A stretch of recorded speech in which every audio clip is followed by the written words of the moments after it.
Apa yang terjadi kalau sebuah negara tiba-tiba jatuh bankrupt? Itulah yang berlaku pada Greece pada tahun 2010. Negara Eropah yang dulu terkenal dengan sejarah tamadun agung tiba-tiba lumpuh akibat krisis hutang yang terlalu besar.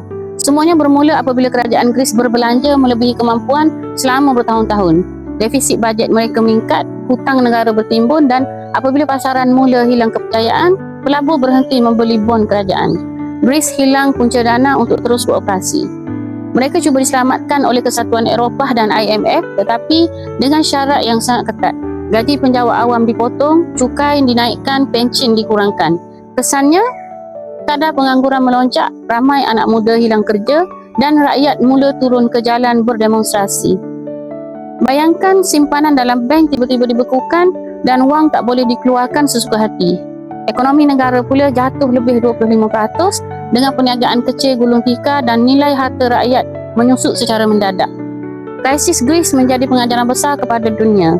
Apabila sistem kewangan runtuh, yang tinggal hanyalah aset sebenar.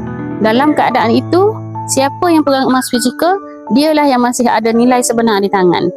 Emas tidak bergantung kepada bank, tidak boleh dicetak sesuka hati, dan nilainya diiktiraf seluruh dunia. Kisah Greece membuktikan satu perkara penting: apa yang disimpan dalam sistem bukan dalam kawalan anda, tetapi emas fizikal dalam tangan kekal berharga walaupun ekonomi dunia jatuh sekalipun. Bagi yang ingin memulakan simpanan atau ingin membekukan sebahagian simpanan dalam bentuk emas fizikal, anda boleh isi borang sign up untuk saya bantu anda dalam cara dan langkah-langkah simpanan emas yang terbaik untuk anda.